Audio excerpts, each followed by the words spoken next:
Is anyone in this room?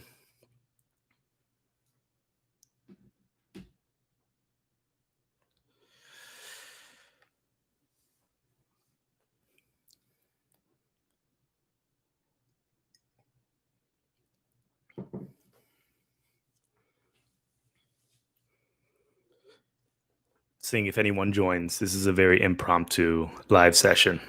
I just wanted to talk about some things, get some things off my chest, get some opinions, and yeah.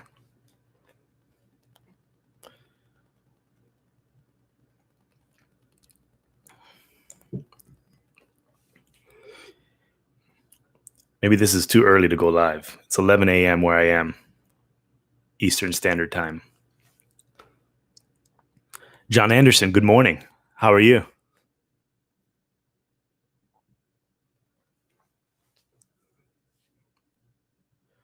Tierno, bonjour.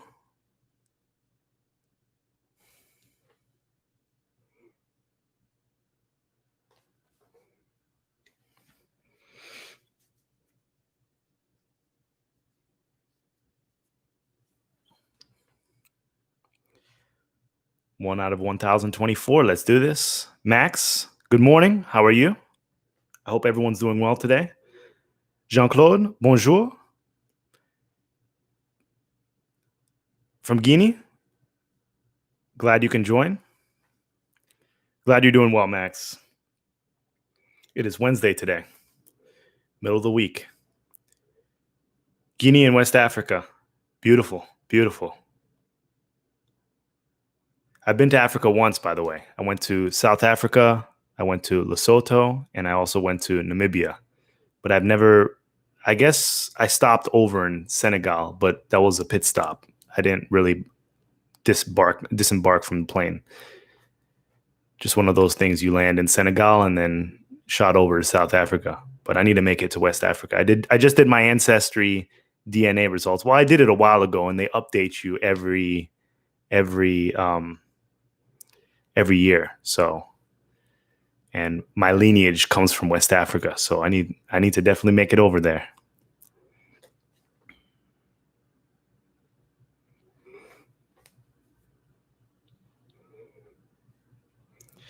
I hope everyone's doing well this morning. I wanted to talk about the Cardano effect catalyst proposal. I wanted to get a couple things off my chest. You see that I titled this Business versus Speculation within Cardano. Adrian, afternoon in the UK. Glad you could join. You almost bought a carpet?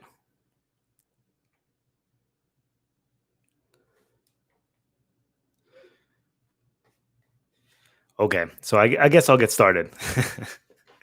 I don't know if my points are going to be completely cohesive. I probably should have written them down, but I have a lot of thoughts that are circulating in my head.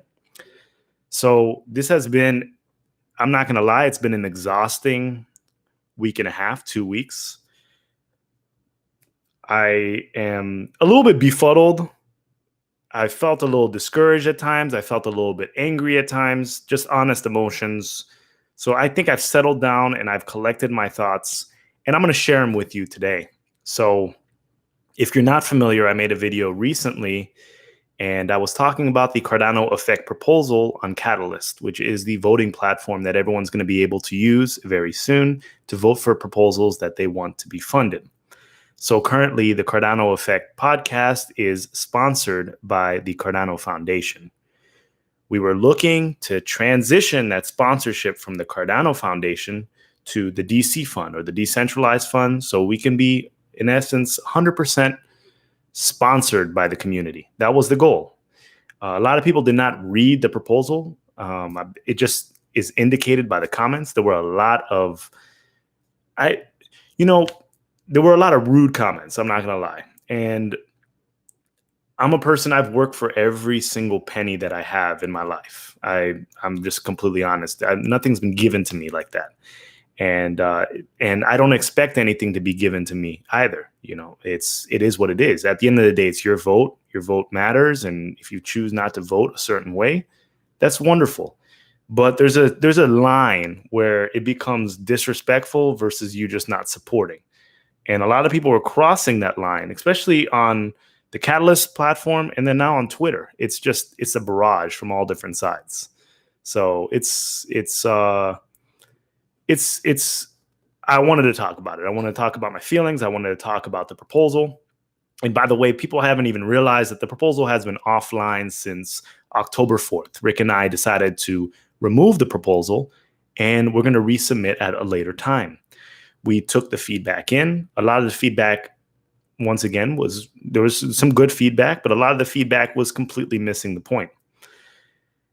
You know, one of the points of contention was that this project or this fund was supposed to it was supposed to be for developers and this and that, and it was supposed to fund development-based projects. Well, I just have a quick news flash for everyone. First of all, Goggen's not even out. So all the proposals that you're voting for, it's contingent of Goguen and smart contracts actually being released. So people that thought that our proposal was premature, I thought that I thought it was right on time, because at the end of the day, the projects that can deliver right now are the projects that have been delivering. The Cardano effect has been around for 2 years, almost 2 years now, and we've been delivering podcasts on a consistent basis. And as a result, we have prior experience, we have deliverables that we've already delivered, and you can count on the consistency to increase over time. So you are sponsoring a podcast that will continue over time. I mean, there's a proof of work, or there's a historical record of what the Cardano effect has done, and we showed you what we're going to do in the future. We also wrote in the proposal a minimum of 24 episodes. So of course, people take 24 episodes and say that we're going to only record 24 episodes. I said in my previous podcast, we average around 4.8 a month. So it's going to be more than 24 episodes. The way Rick and I work, we give you the base number and then we overperform. We overhit our targets as always. So that's one thing. And then the developers, I'll get back to my point about the developers. So all the projects that you're funding right now, or you decide to fund, Goguen isn't even out. So the development projects really are not going to be moving any particular way. I understood the argument that there's only $250,000 in Fund 1, and it took a large percentage of the funds in Fund 1, and in Fund 2, and I think that was a completely valid argument, and we considered that. So, of course, the proposal has been removed since October 4th. We're just here to talk about it. But as this moves forward, there's going to be around 8 million ADA that gets added to the treasury after each epoch. So the idea that there's some sort of scarcity in funds is just, it's mind-boggling to me, because there's 8 million ADA that's coming to the treasury every 5 days. So as these funds become more frequent, there's going to be a lot of new money that's coming in, and it's going to be able to fund new projects. So that's that. So I didn't understand that part. So, and then the last thing was the price. People are just all over the spectrum on price, So we initially proposed 750,000 ADA, and this was to pay for Rick, pay for myself. We have an audio engineer and a video engineer, and all of our expenses that relate to the podcast, all of the platforms that we use, all the equipment, and this and that. And 750,000 ADA at that time was, I don't know, between 70 and 75,000 USD. It has dropped since then. We actually dropped the proposal to 640,000 ADA.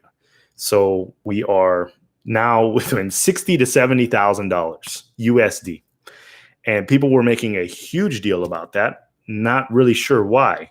We have more than one person on the team. And it didn't seem... I understand that different countries have a different standard of living, and I'm sympathetic and empathetic to that. But Rick and I are both American. The standard of our country's living may be higher than a majority of the other countries in the world. But just because it's a lot of money in your country does not mean it's a lot of money in another country.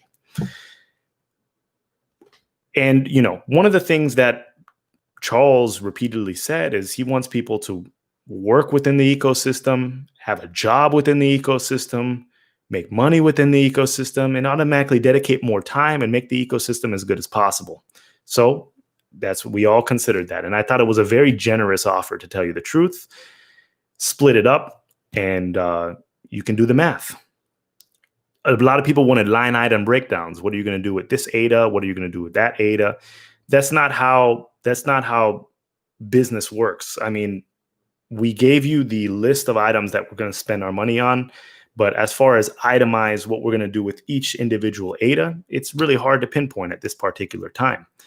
A lot of people look in funding in terms of speculation, like, oh, these people are going to hold their ADA, and we're giving them $10 million. We're giving them $20 million. No, you were sponsoring the podcast for between 60 and 70,000, which has decreased from now. Charles recently said in one of his AMAs that he was going to fund 4 podcasts up to $30,000, 30,000 US dollars a piece. This is 4 brand new podcasts with no prior experience in podcasting. And once again, this takes time and it takes repetition in order to get better and better. You can see the evolution of our progress from episode 1 to episode 108, what we are on right now. It takes time to get good at this stuff. Even if you are naturally good in front of the camera, podcasting is a completely different animal. You have to balance a lot of different things, a lot of different personalities. You have to understand how to reel conversations in. You have to understand how to stay in topic, just try to stay engaged, this and that. It takes a certain skill set. Not saying that no one is capable of that skill. A lot of people are capable of that skill. I'm just saying it takes work like everything else. You get better and better as time goes by. So 4 different podcasts, $30,000 a piece. So that's $120,000 for 4 podcasts that had no prior experience. The Cardano Effect has had 2 years of prior experience. And I could say that we're the marquee podcast for Cardano. And all of a sudden, Rick and I asked for our a little bit over 30,000 for our individual contributions to the podcast, and there's a problem. So I didn't understand that whatsoever. Yeah. And then, there was arguments, a lot of disrespectful comments here and there. There was also arguments about whether or not, people, whether or not, what's the value that the Cardano Effect brings. And, some people don't like the style of the podcast. Some people are not interested, but, that's not a good argument. Just because you're not interested in the podcast, it's not for everyone. Of course, we try to make as many episodes to include everyone as possible, but it's not for everyone. I mean, if you go on Netflix right now, there are like over 1,000 shows on Netflix, and not everyone likes every show. But just because you don't like the show doesn't mean it doesn't deserve to be on Netflix, if that makes any sense. I have a good analogy for you. Me personally, I did not like The Godfather, the movie. I did not like it. I did not like the series. I just couldn't get into it. It just didn't do anything for me. But I can recognize that it is a classic film and that a lot of people like it. And just because I don't like it doesn't mean that the film's accolades get taken away. It doesn't mean that it's a terrible film. Just because I didn't find it interesting or entertaining doesn't take away from the validity of the film. It's a classic film. It deserves all the accolades that it receives, and it has its fan base that likes that particular film. Different things for different people, different interests. And that's a good thing about having multiple podcasts, because some people don't like Rick and myself. Some people don't like person X. Some people don't like person Y. But the more people that you have, the more chances that they're going to be attracted by something out there. Something's going to garner their attention. So I think that this is a good step forward. I also saw in our last podcast, when we had the Gauntlet series, that people are like, oh, podcasts don't need funding. The developers need funding and stuff like that. While they're listening to the developers pitch their ideas on the Cardano Effect, they said that podcasts don't need funding. I mean, it's kind of developers. It's wonderful. We need as many developers in this ecosystem as possible. But let me remind you that Goggen's not up. So I'm not sure what development is actually going on. It's more prototypes at this point in the day. You can't do much with the tools that are given right now. I'm not speaking any missteps or anything like that. That's the truth. Marlowe and Plutus, you can go to the Marlowe playground, but you can't build any working products right now. So that being said, we give a platform for the developers to talk about their projects and ultimately get their points across, because sometimes these projects are very dense and it's very hard to articulate exactly what product that you're presenting to the community.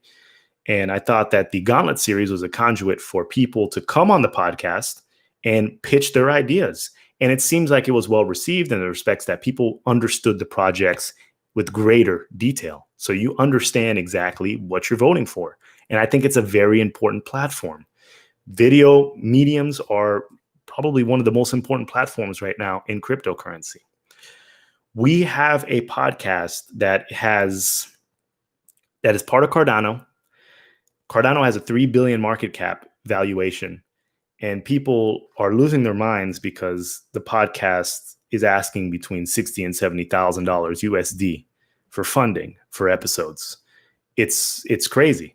There's a podcast, I forgot what it's called, on Ethereum, and they just did a fundraiser, and I think they raised 40,000 DAI, so around $40,000. But it's a brand new podcast, and they raised $40,000. And I'm sure, and I think they get tipped, and they get more and more and more. Our podcast has been around for 2 years. We have a $3 billion market cap valuation, and all of a sudden, a podcast asking for under 6 figures USD for funding is a huge deal. So, that's another issue. So, personal interest shouldn't dissuade you from voting for something, or even, not that. If you don't want to vote for something, it's fine. I don't have any issue with that whatsoever, because I know everyone doesn't like the Cardano Effect podcast, but you have to put things in perspective. It's not good just because you don't watch it. And let's also talk about engagement. Engagement is a whole huge issue as well. People have been talking about the engagement of the podcast. Oh, we have 8,300 subscribers. Why do you have so little? Why don't you have any subscribers? Because we don't do clickbait content. We never have, and we never will. But of those 8,300 subscribers, we have a solid 2,000 views that listen to each podcast, between 2,000 plus between our YouTube videos and our audio downloads. And there is some very positive feedback about it. And we've been growing organically. All this growth has been organic. We have not done anything to try to hype this up.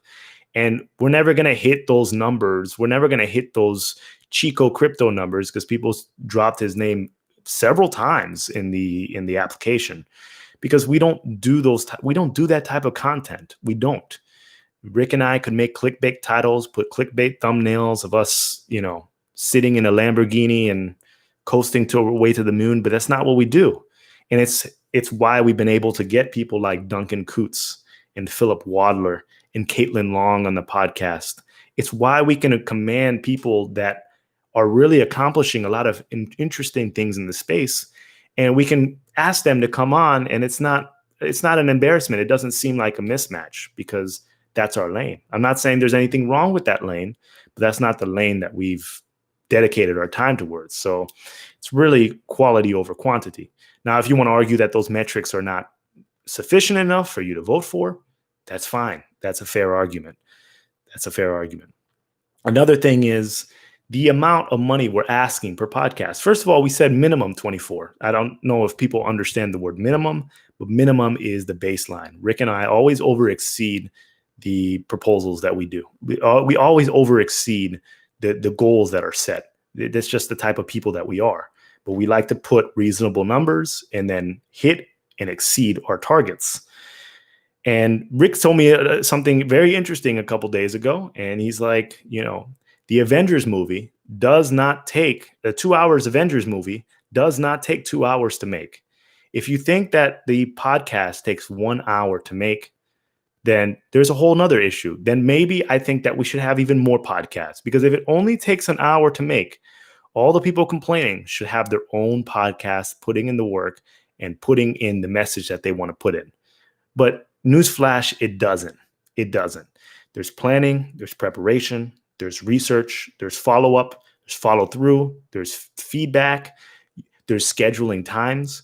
You know how many times Rick and I have woken up at such odd hours in the morning to get podcasts with people halfway around the world while everyone is sleeping, putting in the graveyard hours in order to edit.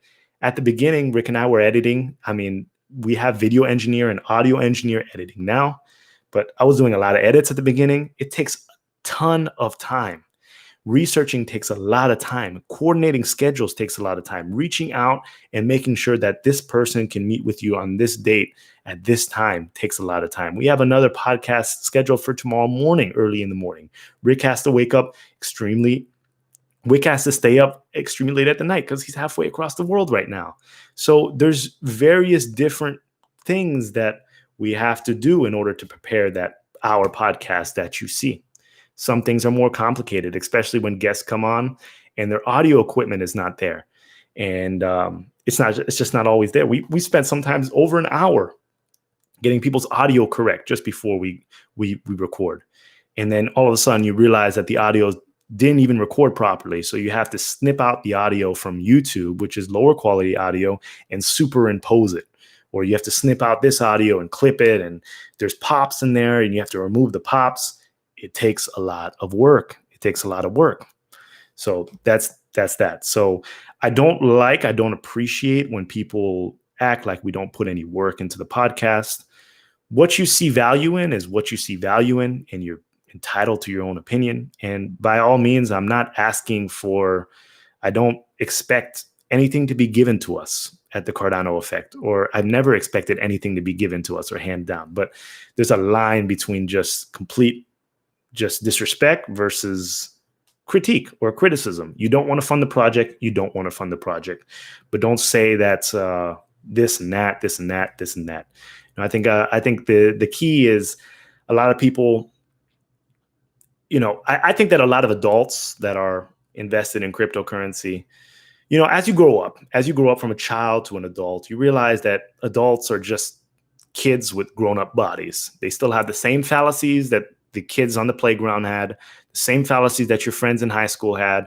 It's the same fallacies, whether that there's a lot of emotion behind everything, a lot of emotion. I'm going to say this again, as far as I've put in work outside of the Cardano effect. This wasn't given to me. I work for this. I earned this. Rick, the same. I had my own personal YouTube channel that predated the Cardano Effect podcast.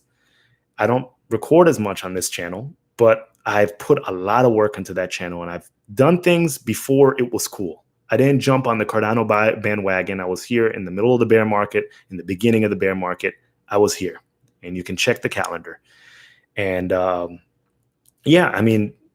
don't know what else to say about that. But during the ITN, I run a pool separate of the Cardano effect. Rick and I never promote our pools on the Cardano effect. When we have the stake pool operator episodes, you always see, and you can ask any guest that's been on the podcast, that we always say that I'm the facilitator here. We don't say every episode, delegate to Scar, delegate to Digi, delegate to Digi2, delegate to Scar. We don't do that. It is what it is. I sense there's also a lot of frustration because, personal opinion, I recognize greatness. I think during the ITN, and I think right now, that Rick has the best stake pool in the Cardano ecosystem. And with that comes a lot of jealousy, comes a lot of envy, comes a lot of hate. And I recognize that he is the premier. When I look at Scar targets, when I look at what I want Scar to be, I want it to be on par with Digi. Digi sets the standard, and I want it to be on par with Digi. And I recognize that he's run some great pools. He puts a lot of time into it, and he deserves all the kudos that comes to him. These pools are separate of TCE. He's done this on his own time. So instead of trying to micromanage people's funds and the way they get their money, look at the idea that one person doesn't have to do one thing in their life. If they can excel at multiple different things, you just have to give it up to them. And maybe look at their business model, or look at them and understand what you can do to move forward, or to generate more revenue, or to generate more income. Look at him as an example. He runs the best pools, in my opinion. So, but at no point in my time do I take that like I don't understand what the seed is about it. The Rick has been putting in work since the beginning. Even when before the ITN, he was there. He was in the fields. He was in the trenches. So yeah, I think I ranted enough. There's probably some more points, but let me get to some comments. And I also want to say that one more thing. I want to say one more thing. I am more empathetic now towards Charles Hoskinson than I ever was before, because the amount of hate and vitriol that has been spread to Rick and myself regarding the Cardano effect proposal on Twitter, on Catalyst, on all these different mediums, getting sent messages. It's just crazy, crazy, crazy. So much sneak dissing. It's madness. It's madness. But that's the internet for you. I can just imagine the level of frustration that he must go through, because it is very toxic. It's very toxic and it's taxing. It's taxing. It's not something you are happy about. It's not about losing. I'm not a sore loser at all. I know how to lose. I've lost before and I will lose again. But it's about how you lose, how people react to it, or how people treat you, or how people approach it. That's, yeah, I'll leave it at that. I'll jump into the comment section and let answer some comments. Let's see.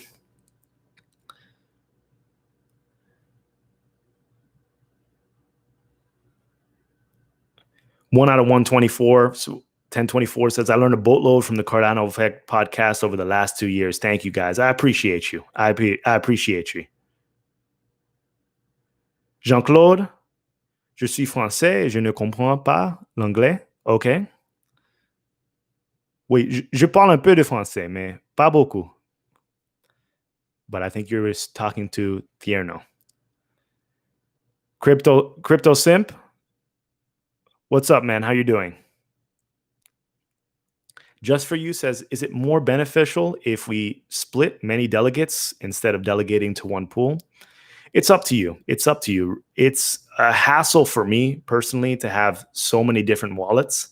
There will be features that come in the future that will allow you to multi-delegate or delegate to multiple different pools, depending on, like you could say, I want 25% to go here, 25% to go here, 50% to go here, and you'll be able to do that in the future. But for now, if you want to delegate to 10 different pools, go for it. But personally, me, that's 10 different secret keys that you got to write down and store. So I personally like to just go all in one wallet at this point of the game.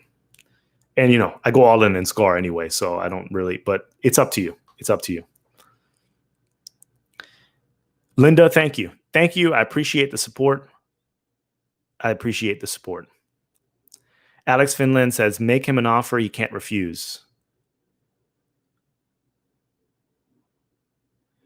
1 out of 124. I says, I think what rubbed some the wrong way is that you are content creators and run top pools at the same time, like paid advertising for your pools.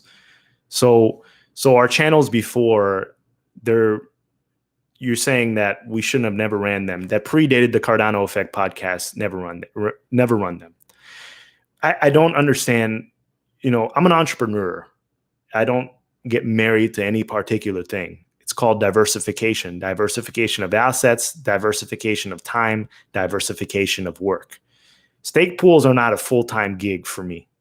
I will try to generate revenue in any way I can that's legal and that I'm interested in. So I don't understand how us putting our face in front of the camera for years, providing free content, and then also doing the podcast out of our own time, squeezing it into our work schedules, working at it in early hours of the morning, late hours at night. I don't understand how that makes much sense.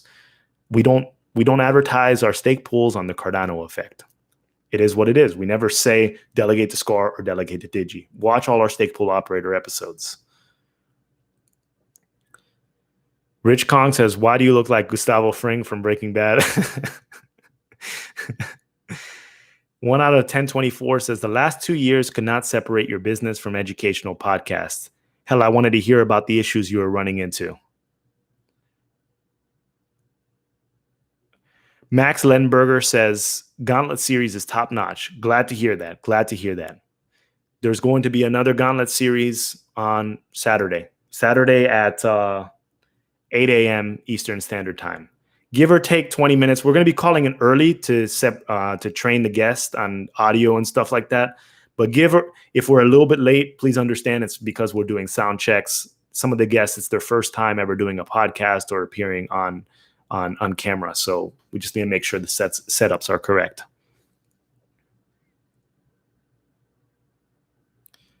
One out of 1024 says, I still want to know issues, etc. Mature pool operators experiencing. So, right now, I mean, SCAR is running pretty smoothly, to tell you the truth. I think that the Haskell version is a lot smoother than the Rust version that was running during the ITN.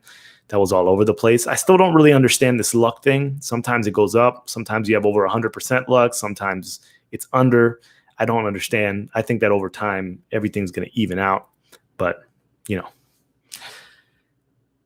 Mac Zulu says, you guys deserve more than 750K ADA. You were doing the podcast for the past 2 years and not knowing that podcasts will be funded in the future. Thank you. Thank you, Mac Zulu. I appreciate that. And, we were thinking about different formats when we come back with another proposal, another pitch. But yes, it takes a lot of work. And this is another title of my actual live stream. It's called Business versus Speculation. I don't understand why people can't convert the value of ADA to USD because, first of all, I pay taxes on everything. I overpay taxes. I overpay my taxes.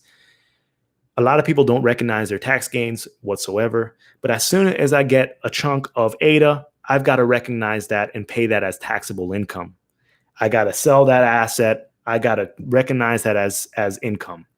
This is not a speculative process. This is Rick and I want to do this a little bit more full time, even though for the past 2 years, it feels like we've been doing it full time. So we want to get paid for our time. So, part of getting paid for your time is receiving a check.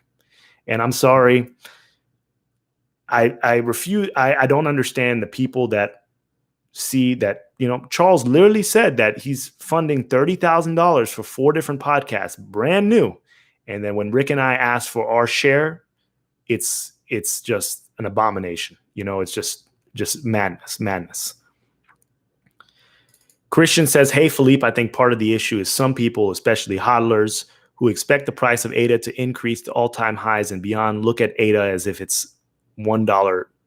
Yes, it's greater than $1. But that's their issue. That's their issue.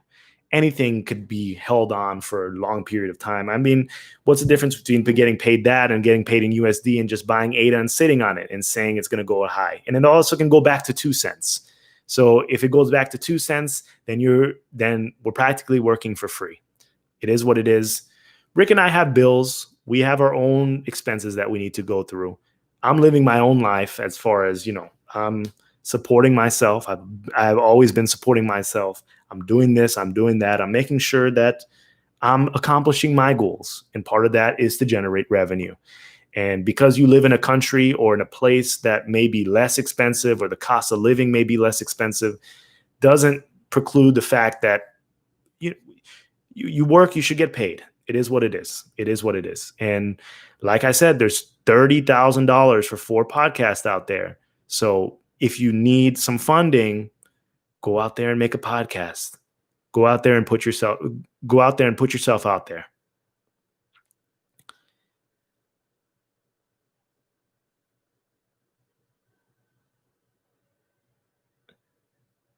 Christian M says, I also see people saying this is a cash grab. You guys have been around for 2 years and are the most reliable community members with strong reputations.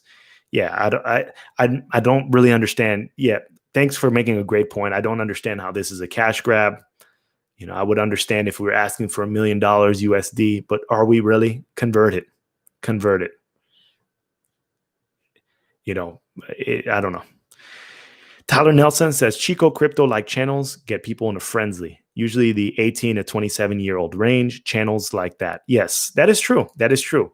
But that's very fast money. That's not slow money. And that's why Chico Crypto has an audience, and you have to respect his his style, not necessarily respect the style, but he makes his money how he makes his money. I'm not going to sit there and count the man's pockets or anything like that.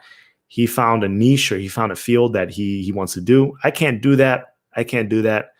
That's not a that's I can't do that. Personally, I cannot do that type of style. It's not for everyone. Just like everyone can't do this type of style. I want to learn, and we've learned a lot. We've learned a lot, and we have some serious hodlers and some serious people that have been introduced to the podcast, introduced to Cardano because of the podcast. I've gotten a lot of private message over the years about people investing substantial amounts of USD into ADA because they've learned so much in the podcast. Because at the end of the day, if there was no podcast over the past couple of years, it would just been Charles's AMAs. And while they're great, we've shot over 100 episodes of pure facts, knowledge, scientific articles, talking to engineers, this and that. Did you see the list of guests that we've had? It's really incredible. We've really put ourselves out there. So it's, I don't know. Yeah.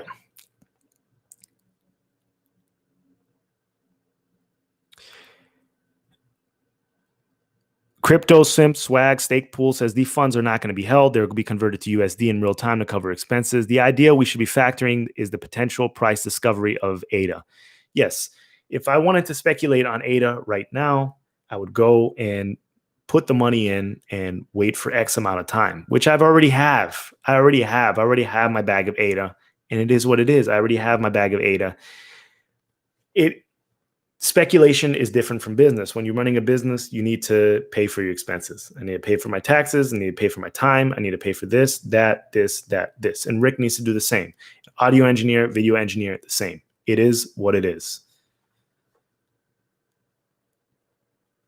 Tyler Nelson says hold on, let me scroll up. Tyler Nelson says channels like the Cardano effect may not have the same flash, but it's the kind of channel that brings in enterprise and businesses, people with larger pockets than $50 to $100 ADA buys. That's correct. That's correct. If there's some big money, big investors coming in, I guarantee you, I don't want to be big money coming in, big serious money, long-term money, not pump and dump money, long-term money. It's going to be because of watching the Cardano effect, not because of watching Chico Crypto. The pump and dump money, sure, Chico Crypto. But a lot of these people, they're not putting big buys in. It's some serious hodlers that watch our channel. And I think it's going to continue that way. And we're continuously growing. We have over 10 years of watch time on our channel. And that's just on our YouTube channel. 10 years of accumulated watch time. 10 years, which I think is an impressive number. 1 out of 1024 says, what is the measurement that these podcasts are making a difference, yours or anyone else's? The engagement, the questions, the people that have invested as a result of the Cardano effect. While these are intangibles, it's really hard to measure that. People know that there's consistency. I mean, if there was no podcast over these past couple of years of bear market, I like to think that we've added something to the project. Ken Carathers says 80-20 rule, 80% do nothing and the 20% have to carry the weight. Barry, how you doing? Tweet, how you doing? Mr. Plummer, thank you. Thank you. Yes, scars improving day by day. Darren N says, Rick has done so much for the Cardano community. Top, man. You too. Thank you. Thank you. I appreciate that, Darren. I appreciate that. Soundwave, and I appreciate you. Soundwave. John Hamilton, you guys are amazing. Well-deserved. Appreciate it. Darwesh says, Gogan? Not sure. I mean, we may have some sort of testnet Gogan version at the end of the year, but it's not going to be fully functional. So once again, all the funds that you're voting for in Fund 2, there's really nothing to build on. So just because someone has the word developer by their name doesn't mean that the project's going to actually add value. We need to sit there and take a deep analysis of each project to see what's going out there. I mean, shout out to DC. He did a wonderful proposal last week. Wonderful proposal. And I want to look at a lot of different proposals with that level of scrutiny. I looked at a lot of ideas on Cardano idea scale. Most of them are not great. I'm not going to lie. And maybe it's because the platform is not completely ready yet. Smart contracts are not ready. And there's also something about idea fairies.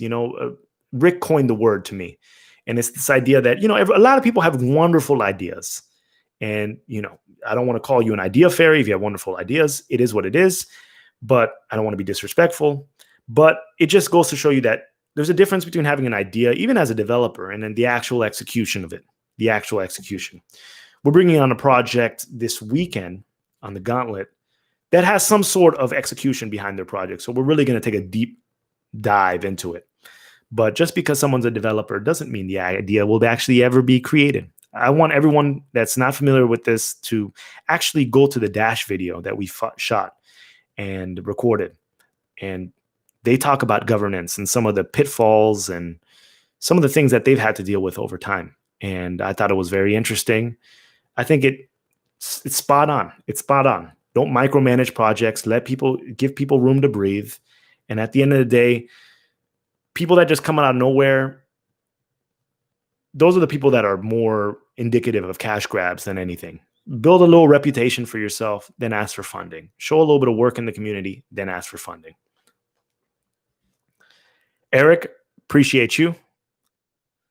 Rich Kong, you keep on calling me Gustavo. I hear it a lot now. This is the first time I'm hearing it in the crypto community, to tell you the truth. No one has compared me to Gustavo Fring from Breaking Bad until the podcast.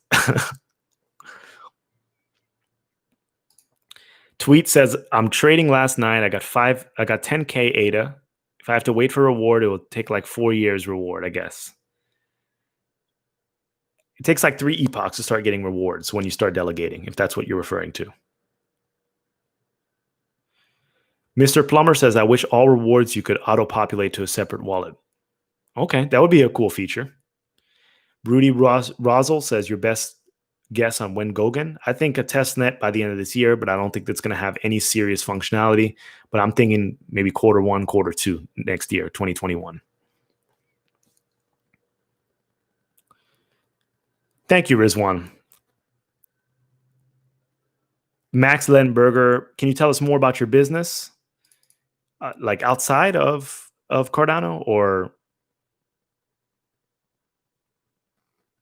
Soundwave says small little whiner voices come with everything. Brush them off your shoulders, my friend. I appreciate that.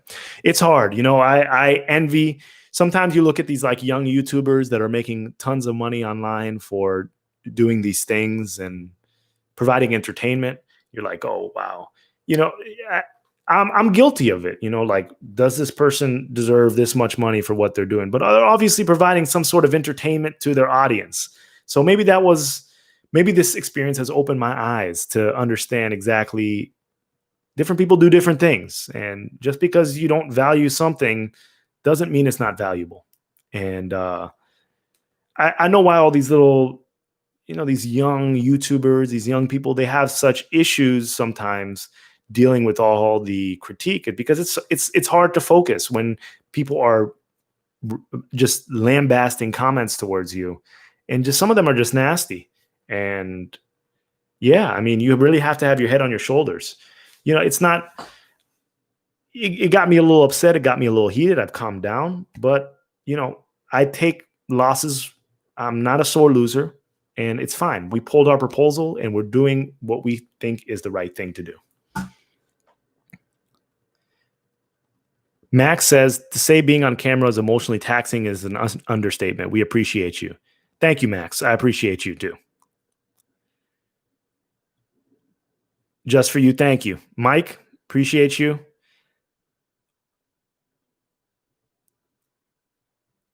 Neon says, I agree you should be paid for your hard work podcast. Where can I vote for this? Well, unfortunately we removed our proposal for Fund 2, so there's nothing to vote for as far as the Cardano Effect podcast. So we just completely removed it. So we'll come back in another fund. We'll decide when we'll come back. But for now, we'll continue the Cardano Foundation sponsorship. And then when it's time, we will transition from the Cardano Foundation to the DC fund, willing that the community decides to fund it. It's all the community. And if the community doesn't decide to fund it when we actually do it, and I don't know what happens next, But we'll just have to do or find something else. It's just the name of the game. Nothing lasts forever, and I understand that. But at the same time, I think that people should be respectful and understand the work that we put in, whether you like the podcast or not. I think the podcasts Charles Hoskinson is talking about are being funded out of his own pocket. The 30,000, 15,000 is coming from the community. He's matching 15,000. What's the difference? I mean, really, what's the difference? All of this money has been generated by Ada. So if it's not,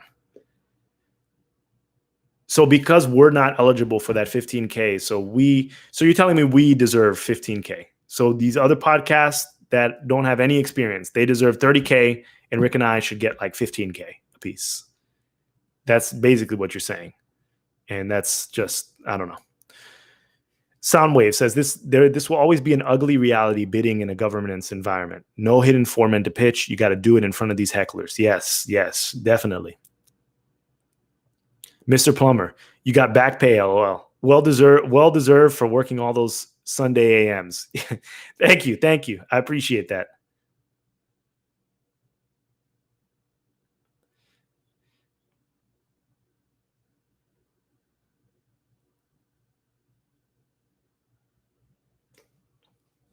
Darren, appreciate you.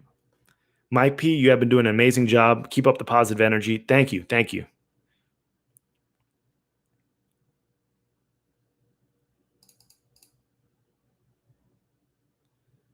Thanks, Barry.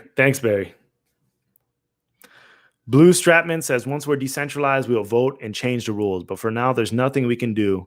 It's wrong of them not to pay you when you guys are all we had for a long time. Thank you, Blue Stratman. I appreciate it.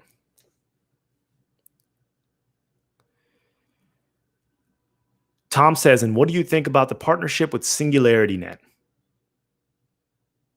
Yeah, I haven't looked too much into SingularityNet. I saw the brief preview of the CEO of SingularityNet and Charles Hoskinson. I don't really understand it because I haven't taken a deep dive into it yet. I know it has something to do with AI, but I don't know. These kind of projects, I mean, I have to look into it deeper. I really can't speak about it because I just don't really understand what's going on, to tell you the truth. I need to read something. I need to see something tangible.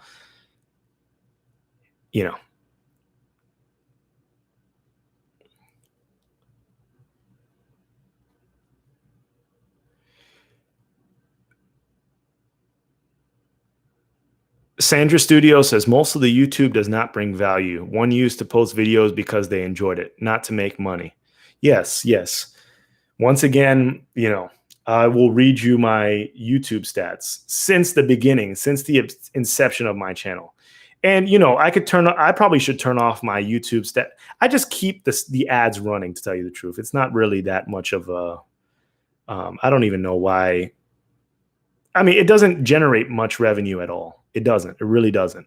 I mean, since the beginning of my life, the lifetime stats of my YouTube channel, and this has been almost 3 years. In ad revenue on my personal channel, I've made $2,322.11 in almost 3 years. It doesn't make any money. That's 3 years. I mean, that may be a lot to where I don't want to say that that's no money for everyone living in various different areas in the world, but I live in the US. I live in a place where the cost of living is very high. $2,000 for 3 years. That's nothing.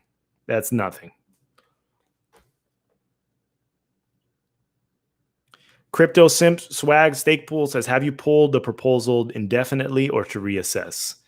We're going to reassess. So we're going to go after another fund, not this one. So maybe we're going to change our format a little bit, change the proposal slightly. And we just decided to pull it on Sunday, I believe, 10/4. But people still are sending me messages like it's live now. So it just goes to show me that a lot of people that are leaving negative comments haven't even read the proposal.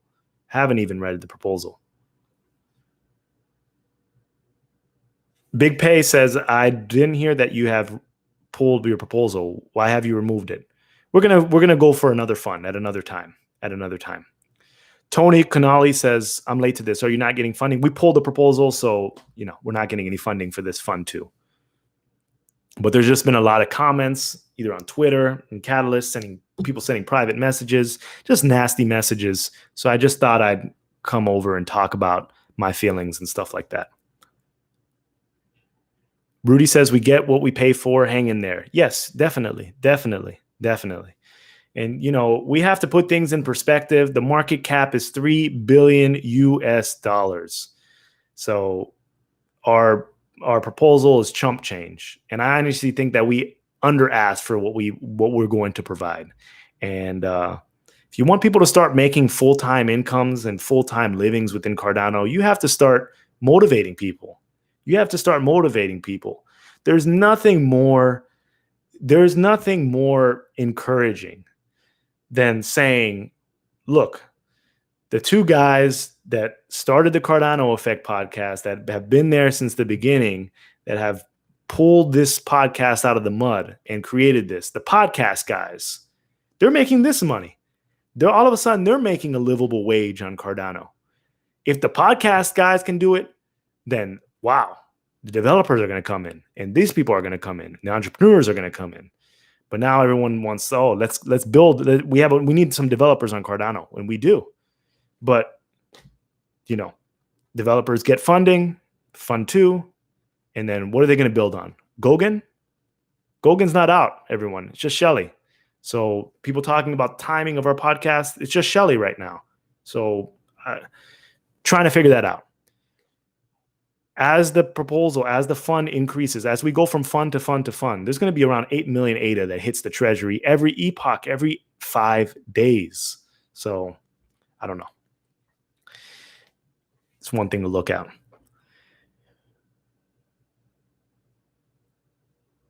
Gail says, sortition, ideal governance would be drafted by lotteries of aptitudes from academic achievements, incentivized with a lifetime free of taxes after proof of work at the end of his or her office term. Interesting idea. Rudy says, will you move TCE to Theta at some point? I am not sure what Theta is. Let me look that up. What is Theta? End-to-end infrastructure for decentralized video streaming. Yeah, well, I mean, we could definitely put it on Theta. We just put it on some platform. What was it called? I don't know. Something like a BitTube, or I forgot. We've been at it on so many platforms. The platform I've been most happy about recently has been the Amazon Music. We're on so many different platforms. We're syndicated, so all the major platforms. We're 61 different countries. And our audio platforms, it's even more. It's like, I think it's over 100. People from like Afghanistan are downloading our podcast, which is incredible, because you think it's such a remote area, and then someone from Afghanistan is consistently downloading our podcast. I mean, it is incredible.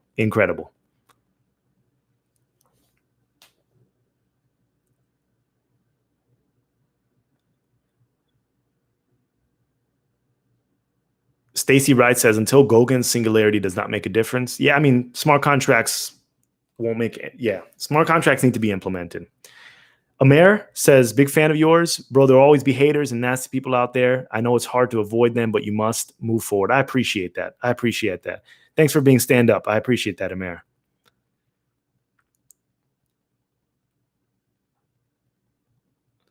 Soundwave says, I think if you guys added some puppets to the dialogue, or a Mr. Rogers approach, like going to the Cardano factory to see how these ADA get minted, well, all the complaining would stop. LOL. Yeah. Another comment that I received is, I'm not going to say the person's name, but I only make this amount of money, and I could only dream about making this amount of money. And that was the reason why they didn't want to fund the podcast, because someone else is making more money than them, and they feel like their time is more valuable, or their job is more valuable. And now has a whole bunch of clarity in my mind now, because when I look at YouTube, especially YouTube, all the new money that's being made, all these young kids and these young people that are creating YouTube channels and making millions of dollars per year. And before you're like, why, how are they making all this money? What are they? But that's just that's the hater approach. If they're generating value, to their audience, who are you to say that that's not valuable? Who are you to say that? And I think we all can be guilty of that at some time. But just because someone makes more than you doesn't invalidate the work that you're doing. It doesn't. It doesn't. It should actually motivate you to say, wait, there's an opportunity for me to insert myself. At the end of the day, we're not going to be the only podcast that exists. There's going to be 4 different podcasts that also get funded, and likely a lot more. I mean, if you go to the Cardano idea scale, there's like dozens of podcast proposals. But so there's going to be lots of different voices, and anyone can pick up the camera. The webcams are relatively inexpensive. You can get a mic. If you have an ADA and a dataless wallet, you probably have a computer, and get up and start talking or doing something. It's not just YouTube mediums. There's articles you can write, you can translate, you can do this, you can do that. Find your own lane. I try to create my own lane, created my own channel. I have my own vibe. I have my own technique. I do my own thing. I stay in my own lane. And I'm very thankful to all the subscribers that have subscribed to my channel, all the subscribers that have subscribed to the Cardano Effect channel. If I don't get another subscriber, trust me, I'd still be elated. I'm sometimes in shock that I have this much engagement, this much audience, and I appreciate it. And if it doesn't grow, I'm fine with it. I really am. But I'm just going to continue doing my thing. Amir says, you deserve to be funded to pop out quality material. Appreciate that. Appreciate you. Crypto Simp from Swag Stake Pool says, that's crazy, man. Hate to hear you and Rick are on the side of malicious hurt remarks. You guys have done nothing but add value to our ecosystem. Stay strong, brother. Appreciate you. Appreciate it. Sandra Studio says, that was not meant for a hit. Revenue from ads has brought a ton of garbage to this space, and very little has any substance to do to it. Just look at the trending page. It's filled with fake pranks. Yeah, there's multiple ways you can go at it. Most of the YouTube crypto space, I'm sorry, it's a con game. And, I'm not hating on them. Go get their money how they want to get their money. But it's just full of pump and dumps. It's full of just nonsense. I mean, did you hear John McAfee? Did he get arrested? I think he did get arrested. I mean, at least charges were brought upon against him. He owes a ton of money. He's been shuffling and pulling money out of these ICOs and scamming people from different crypto projects for a long period of time, allegedly. And, now it's, I mean, what can you say? Have you done that? You know how many sponsorships Rick and I have received? We have received quite a few in the Cardano Effect from our email. Do this gambling platform, do this crypto coin. Have you ever seen any BS project in a mid-roll, or have you ever seen that? Buy this coin. Have you ever seen that BS project? Any BS project put on Cardano? No.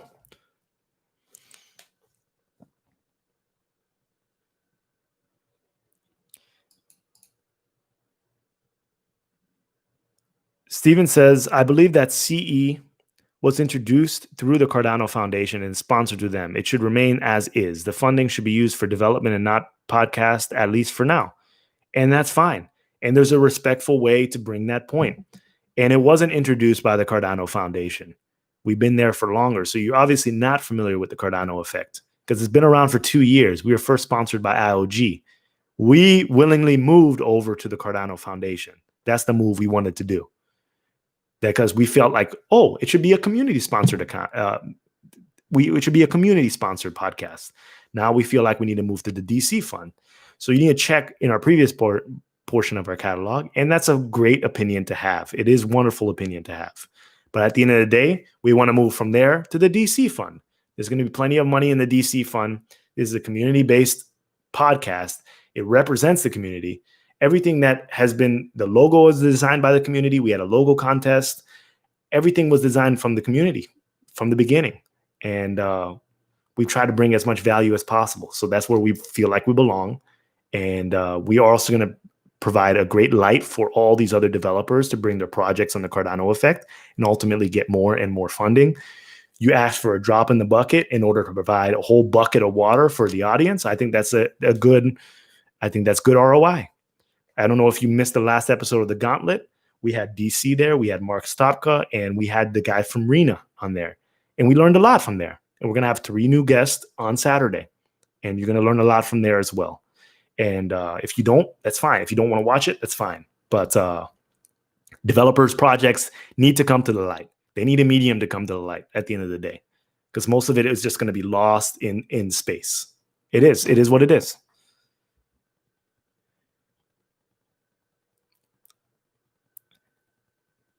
Tony Cannoli says, that's rough. You and Rick got me into Cardano from the start. Hang in there. Social media can be a cesspit. Good luck. I agree with that. Thank you. Big Pay says, join library. Yes, that was it. It was on the tip of my tongue. Ruby says, Theta is a decentralized YouTube. Okay, well, I'm going to put it in my memory bank, and I'll talk to Rick about it. 1 out of 1,024 says, you and Rick and the Cardano effect did good over the last 2 years. You deserve community funding to move forward. You got my vote. Yeah. Thank you. Thank you. Rizwan, Afghanistan. Wow, amazing. Yeah, it's incredible.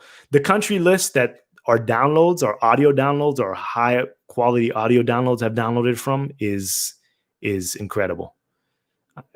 It's incredible. And you see it's consistent. They're downloading episodes. You can just imagine people from all different walks of life are listening to the Cardano effect.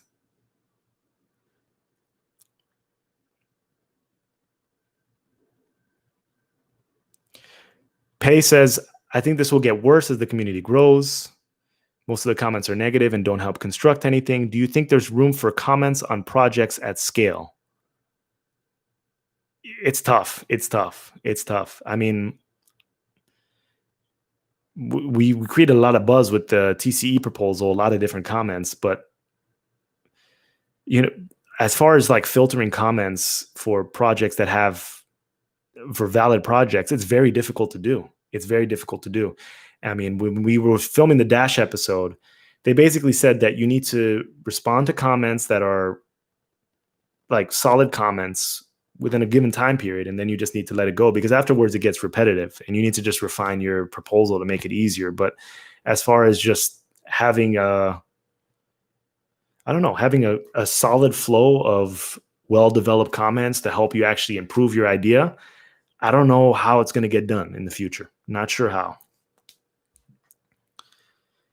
Sandra Studio says it's filled with non-valued stuff that brings idiocracy to the space. Yes. Thanks, Adrian. He says I don't have to justify a position like this. A third will love you, a third will hate, and a third don't give a shit. I appreciate that. Yeah, and I agree with that. And I'm fine. I'm fine with that. Not everyone likes you, and I don't like every single person I meet either. But at the same token, you have to try to treat people with respect. Unless they disrespect you, then you can disrespect them. But I don't know. It is what it is. Gail says, moved 100% of my Ethereum to ETC at 76 cents, seen it $45 and sold it at $5.25 because it's obvious Charles doesn't care about the supporters of the visions he brought forth, gone for BNB and for all of its utilities.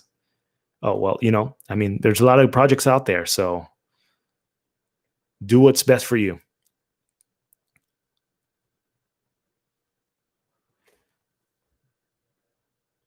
Let me see.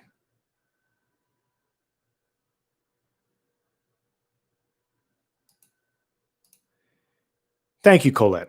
I appreciate that.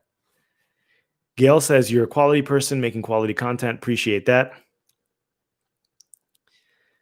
Your Cardano update says it takes a lot of work and time to create good quality content. I don't think a lot of people understand what goes into it. They think you just turn on a camera, hit record, and upload. Yeah, it is what it is.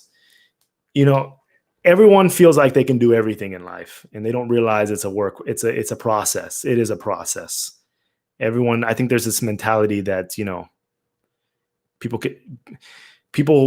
I think this is why it's also important to do something productive as you're growing up, whether that be play a sport or, I don't know, join the math club or build something, join the science club, do something extracurricular that you start from an early age, because you recognize how much work that you have to put in to be good. You can have a natural talent or a natural affinity for some sort of action. I mean, even if you look at in Cardano, you see people and they look like they're just extremely high intelligence. They're very high intelligence. They are building these amazing protocols, but it's been a lot of work. They've gotten their PhDs. They've gone to school. They've gone to some of the best schools. They've studied for decades. It's gotten to a point where they put in the work in order to be good.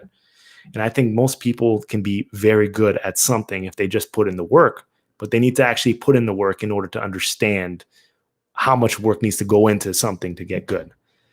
I'm not one to tell you that I'm not, it would take me decades to get to the level that some of these engineers are at IOG.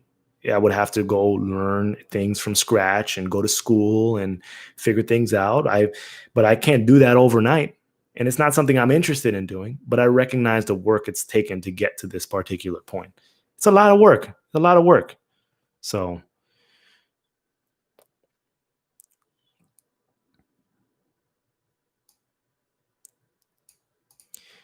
a good example, because I've been watching basketball. Like LeBron James. People hate LeBron James, or people hate certain NBA players, certain NFL players, and some of them are their skills, they probably don't belong in the league. But if you understand the level of either basketball they're playing at, or the level of football that they're playing at, or X sport, the high level that they're playing at, and what it took to get there, then you'd be a little bit more cautious when calling someone trash, even though you can call people trash. I understand where it's coming from. But some people honestly think that their skills supersede those that are pros that have been doing this for a long time. I digress. Sandra Studio says, I think you guys are doing a great job and the DC fund should pay for it. Even Charles says that he would love to see the Cardano effect on the DC, and a lot of these people that are hold Charles to such high standards, all of a sudden it's a completely different narrative.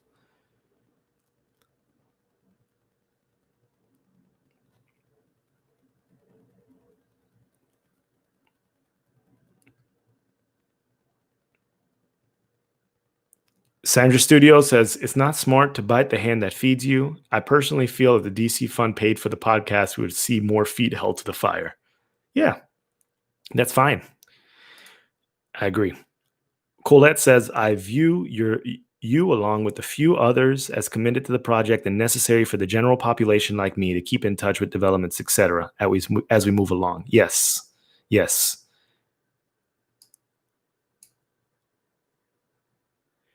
Jax Crypto says, why is it that Charles doesn't see the value you guys have brought to the community? What's with that? I wouldn't say that. I wouldn't say that. Tell you the truth, I mean, I've seen what he said the past couple of AMAs about the Cardano effect, and I think Charles likes the Cardano effect, and I've seen nothing but support from Charles since the beginning. I think that he's letting things happen organically, and he's being a member of the community as well. He verbatim mentioned that what we were asking for is not bad. I mean, not verbatim, but he basically said that it was a fair valuation. And I've talked to Charles about it, and like I've talked to him on the interview when I did with the Cardano Effect interview on the summit, and why wouldn't we want to take the Cardano Effect full time? Why wouldn't we? Why wouldn't we? If we could, it is what it is. Pay says, it's easy to start, but it's hard to continue and make good content each time. Yeah, that's correct. Yeah, it's easier to make clickbait content and just make regurgitative content, and it's harder to think critically and try to make creative content that really you feel like adds value. It's hard. It's hard. Jax Crypto says, who gets to pick who gets the funding? The community. So you're going to be able to vote. I think you're going to need at least 8,000 ADA in order to vote for Fund 2. I'm not sure exactly how that process will work, but towards the end of the month, I believe October 20th, you'll be able to vote. This is not on-chain governance. This is a separate platform. It's technically not on-chain governance, so you're going to have to do something. I don't know what it's going to be. I haven't really decided what I'm going to vote for yet. I still need to look through proposals. Yeah, and Should be interesting. Should be interesting. Leonard says, if I want to create a children's book teaching blockchain to kids, I would like to include Cardano as an example. Would that work from the copyright perspective? Perhaps. I mean, you'd have to contact the Cardano Foundation, probably send them a rough draft of what you're doing, and they probably have to approve of what you have actually done. If you put Bitcoin, it's not copyright, but if you're going to put Cardano, you need to check in with the Cardano Foundation. And I'm sure they would be willing to help you out through there. They probably would fact check the book and do this and that, but I think that's a great idea. I've always advocated that we need more products. Physical products is going to take this thing to the next level. I've had a couple ideas. First, I wanted to fund this idea myself out of pocket. Talked to a friend of mine, said, no, you're probably not even going to get your return on investment on this product. It was a unique product, more of an educational tool to help people bring that knowledge to their families. So I was like, okay, I don't want to, maybe I shouldn't take that hit financially and pay for it out of pocket. I roughly, it was probably going to cost me between $10,000 and $15,000. And I was going to try to run that project. And I was actually going to release it last year. But then I thought about it, consulted a friend about that product, said, probably not going to yield any return on investment. So I was like, I don't want to spend all my time and just not make any money with it. So maybe I'll wait for the DC fund. So DC fund comes around, we put this proposal out, and then we get this backlash, and it's kind of just stifles your creativity, stifles you, because there's just so much animosity already. But speaking about your children's book, I think that's a wonderful idea, because physical products are key. These things that people can order, get in front of their hands, tangible assets are what's going to take this also to the next level. Not everything has to be digital. If you can take digital aspects and turn it physical, I think it could just be that much more special.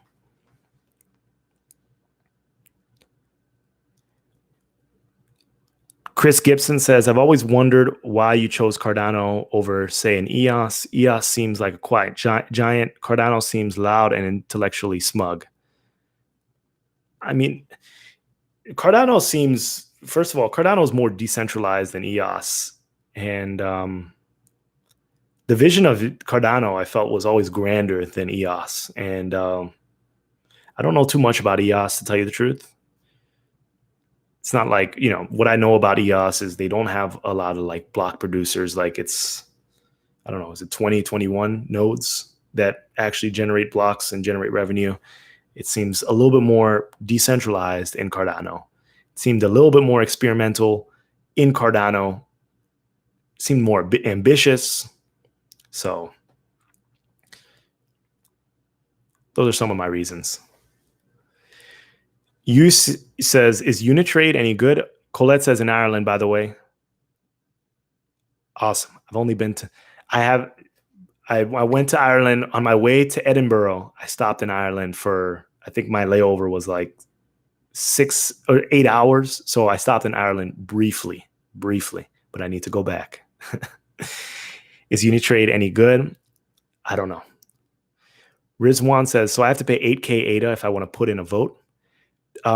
You're going to have to like lock up 8K ADA. I'm not 100% sure, but you're going to get returns, 20% of the actual fund. So there's 250,000 USD, 20% is going to be returned to the community. So I'm sure that the returns that you're going to get for voting are actually going to be more than your staking rewards for any particular time. I'm going to look into it. I don't know if I'm going to put all my money behind my vote. I don't know exactly what I'm going to do. I mean, if my proposal is out, I put all my ADA towards my vote, but I don't know. I don't know what I'm going to do. I'm going to find some projects that I want to support. I like DC's proposal. Leonards says, oh, Jack's Crypto says, where can we see the proposals? You're going to have to go to Cardano Idea Scale. So in my previous video, or previous video that I said that the last video entitled The Cardano Effect, you can go check that out. In the description, there's an idea scale. So ideascale.cardano.com or something like that, or cardano.ideascale.com. Create an account and you'll be able to see the proposals. Last time I checked a week or two ago, there were like over 400, might be even more now. I mean, the cutoff for creating a proposal ended last week. So It might be around 500. I don't know. There's a lot. There's a lot. Leonard says, thank you. Exactly. Physical product for kids is still the key. Agreed. Agreed. Gene, how you doing, Gene? Stacy Wright says, don't pay 8,000, must hold 8,000. Yes, yes. You're going to get your money back. It's not like they're taking 8,000 from you. You're going to get 8,000 and then you're going to get interest on that. You're going to get some returns on that. Village Cooking says, why has it taken Ethereum so long to get the Ethereum 2? Cardano has Ethereum 2 already, POS. This must be very difficult to do. Are ADA people working on this 24/7? Why is it taking so long? Well, it's about the process. They didn't build it a certain way to start off with, so it's going to take longer to implement new changes as time goes by. But at the end of the day, we cannot sit there and gloat yet, because I don't think we're better than Ethereum at this point of the day. The reason why I say that is because smart contracts are not out. So even though we have staking, if smart contracts are not out, we're not even on the same playing field. I really believe that.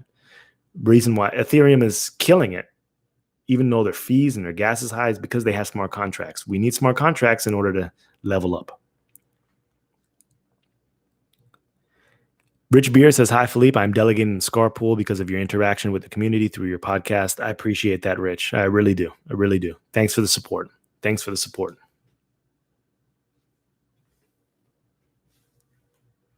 Village Cooking says, when will smart contracts come out? Will that mean lower fees and faster smart contracts on ADA? Well, in theory, it should mean lower fees and faster smart contracts on ADA. When will it come out? I don't know. There might be some kind of testnet version by the year end, but I don't think a full working product will be expected until maybe Q1, Q2 of 2021. Those are my projections, maybe even further out. Who knows? I mean, things have been delayed with Cardano, so for me to attach a date is probably a little bit premature at this point in the game. Colette has Ethereum 2.0 has to transfer over all of their existing contract. I bet that's not an easy process. Yeah, it's a very difficult process. The protocol is already so big, so you just don't want to make sure you make any mistakes, because billions and billions, tens of billions of dollars are on the line. Luke, how are you doing?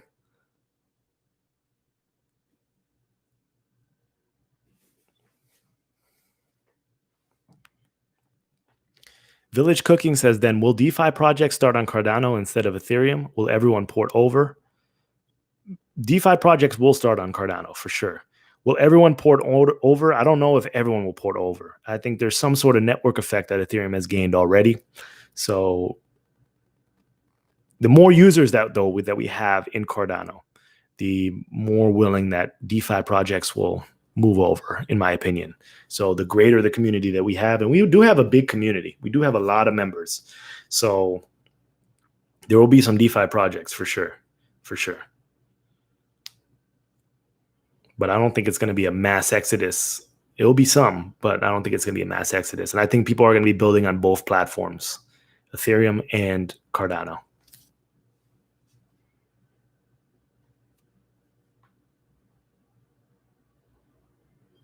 Village Cooking says, but if the fees are less and it's faster, no brainer. Yeah, I mean, that's one way of looking at it. But, at the end of the day, you do still have to port people over. Users don't always necessarily want the fastest product or the latest product. Sometimes they are comfortable in their current system. People are still using Microsoft 95. It's even though as an operating system, even though Windows 10 is out, people still use older platforms. I mean, the PS5 is just about to release, and people are still playing their PS1 and PS2. Or they have the Nintendo Switch. People are still playing their GameCube or their little Game Boy. It's sometimes about getting your product out to market as quickly as possible and then seeing how it runs.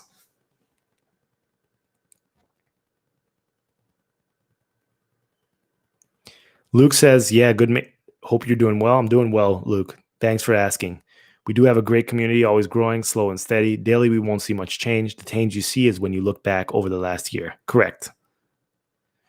Village Cooking says, I meant, will Uniswap use Cardano instead of Ethereum with wrapped ADA so it can deal with in ERC20 platforms? I don't know. That would be a major, a major change. and maybe Uniswap has some sort of.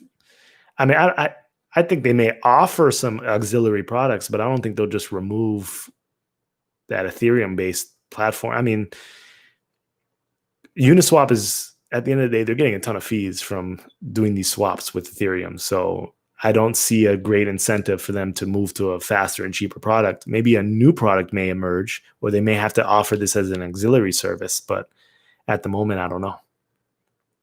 Leonard says PS1. Hang says facts. I work in manufacturing, and the computers and technology we use are in the 80s and 90s. Correct. So using that logic, Ethereum is still going to exist for many years. I think that at some point, Cardano had the potential to squash Ethereum at some point. But I think that point has passed. And I think it's because of deliverables. That's it. That being said, I don't think that doesn't mean that Cardano's not going to be successful. It's going to be very successful. It's going to exist in its own niche. But the fact that this whole DeFi revolution has happened within Ethereum, it's because the capabilities have been out there. Imagine if Cardano had a fully functional running smart contract platform before this whole DeFi craze happened. I mean, Cardano would have been mooning by now. Rudy says guidance on voting and proposals is seriously lacking. Only those directly involved know what is going on. Need a better mode of dissemination of information. I agree, Rudy. The issue is that it's not complete on-chain governance right now. It's you through this third-party website called IdeaScale. And at the end of the day, you have to go create an account. And this is very tedious and cumbersome for a lot of Cardano community members. So I think in the future, when governance goes on-chain, when Voltaire goes live, this needs to be integrated within Daedalus and integrated with Yodoi. So people can check into their proposals or check into voting directly within their Daedalus wallet or directly within Yodoi. This is going to lead to greater engagement and a greater understanding of what's going on. So people can put their proposals right on there and allow for greater interactivity between Cardano community members and people that are submitting proposals. Village Cooking says, why does Chico Crypto think ADA is an overall long scam? That seems like total nonsense to me. I would question the credibility. Any ideas why Chico thinks this? I don't know. I don't know much about Chico, so I don't know. I mean, so as any of the projects, all the projects that Chico likes, are they all legitimate? That question asked. Sandra Studio says, but hey, our wallets can now upgrade themselves. It's true. I just updated Daedalus to Daedalus 2.3 on one of my computers. Now I'm going to do it on the other after this live stream.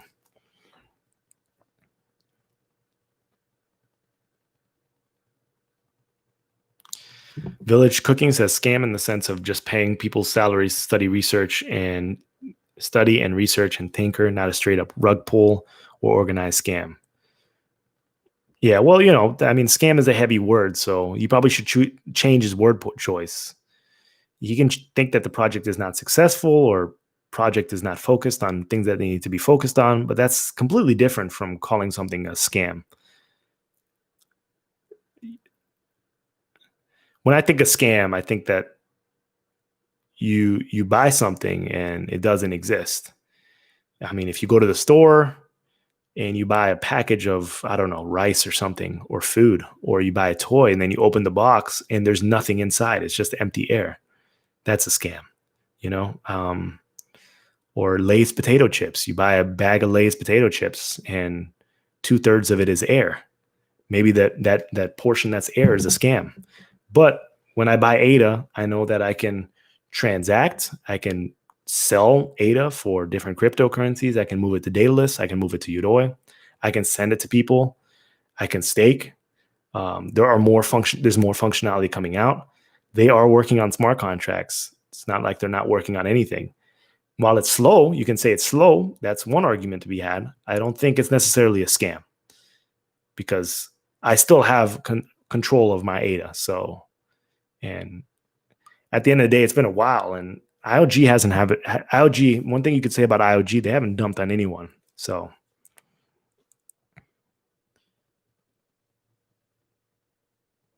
Village cooking, can't wait for the day where potato chips are full to the brim. Yeah. So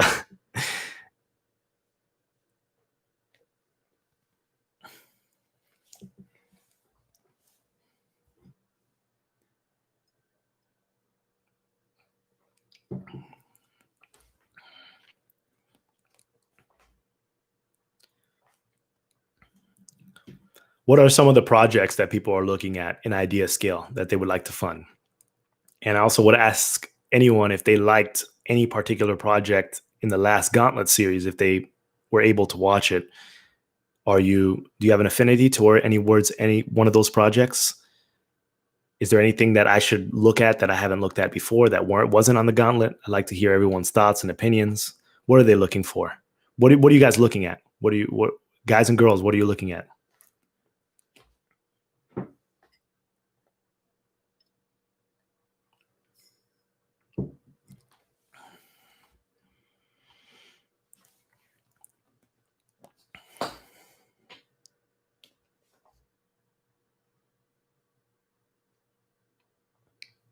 Pay says, I like Mark's proposal for research. What do you think about the decentralized cloud? Yeah, I mean, first of all, I think Mark is a very smart guy, and I've known Mark for a little bit now, and I've talked to him on a personal level. I think that I think he has good ideas. I think he has good ideas, and one thing that the reason why Mark is asking for research right now is because he knows that Gogan's not even out. So all the developers that are want to actually build on Gogan, they can't. So yeah, I mean, I don't really understand the process of getting people to peer review research papers or what kind of connections he has. Probably need to take a deeper look at his proposal. And also, I don't understand where decentralized cloud technology fits in with regular cloud technology. I mean, I understood what he said about distributed versus like Amazon Web Services or if you're using Microsoft Azure. I mean, I feel like they're decentralized in a way because servers are all over the place backing things up. But I understand why you would need decentralized. I just don't know how big that capitalization is at this point in the game. But maybe it's something that can be explored. I don't think it's like necessarily like a revolutionary type of business model because I think that Amazon and the other behemoths will always squash decentralized cloud servers and cloud computing. But if there's a business model behind it, yeah, I think that would be good. Crypto Sim says DC needs his own episode to get a deep dive into Liquid. That seems pretty promising. Yes, yes. I thought DC presented very well. I like his proposal. One of the things with DC's proposal is hitting that microfinance region of the world. So this whole idea of banking the unbanked, I see microfinance in a slightly different light. The idea that microfinance, the loans can be extremely predatory. Like I was saying, that OPay, it's already 22% origination fee for people that are trying to get out $100. But what happens when you start democratizing microfinance loans, especially in impoverished areas, is you have a competing effect with people that are asking for money in the same region.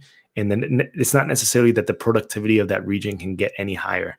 So you have a small space with limited resources, and then you're charging loans to people who don't have much and are ultimately competing against each other. So unless you're funding businesses that actually have some sort of international or greater than local reach, it's very hard to determine whether or not they're going to be successful. It is what it is. It's like this whole idea that, so I'm not sure if you know, but every Super Bowl, they print t-shirts for the winners of the Super Bowl team, and then they print t-shirts for the losers of the Super Bowl team. And the losers of the Super Bowl team, obviously it says this team won, and it's not true. They ultimately send these t-shirts masses to very impoverished areas in Africa. And they were saying that this effect has like a very negative effect on the local economy because like you're sending, I mean, you obviously even see this with like buy a shoe and send a free pair of shoes to this village or send a free pair of shoes to this town. We're going to match it. So this mass amount of American clothing or Western clothing is making it to these extremely impoverished areas. and actually putting local seamstresses out of business. So it's like all of a sudden the local t-shirt manufacturer or the local shoe manufacturer can't continue producing, because how can you beat free? How can you beat a 48-foot shipping container coming with old Super Bowl shirts? And the amount of organizations that are giving like this, it almost creates a dependency within that environment. And I know that I've seen it with my own eyes. It's not necessarily that you need to be stingy or not give, but there's ways to embolden or create businesses within certain regions that are not so predatory and more empowering for those particular people. So when they're creating loans or when they're asking for loans, there's a greater possibility of success. Helping people create a machine or create a factory, or upgrading the seamstress's machine from individual sewing to maybe a brother sew machine that you can put your foot on that pedal and increase your output by 2-3x per hour, is actually much more beneficial than just giving away. I know I was touching on two different points, but I'm saying that microfinance can be extremely predatory. So people always say that these payday loans are predatory, but what's the difference? Because when these loans come out, what risk are you willing to take on your money? I'm asking you, if some local person in Ethiopia who created some sort of identity system within, let's say, a Tala Prism, and has these identity credentials, they ask you for $100 of your money. Please note that the Cardano effect, this ties into the Cardano effect. I'm jumping so many different points, but we just asked for between 60 and 70,000 USD, and we were met with such criticism after working 2 years of a product. I digress. So let's move over to Ethiopia. You have some poor person that lives in an impoverished area and is asking for $100 to increase their business. What value do you see? Like, what return would you want on your investment? If you can't fund existing projects that have shown a track record, what would you expect? Would you expect 20% returns? Would you expect 1%, 2%? Probably not 1, 2%, maybe 20%, 25%. And what's the difference between that and any payday loan? The only difference is that you're making it more accessible, but you're not necessarily helping the system whatsoever. Because I could give a 20% loan to a majority of Americans or people in Western Europe, and most people are not going to be able to flip that money and get it back. So what makes you think that someone with less resources than someone in some Western country is actually going to be able to produce those returns? So I don't know.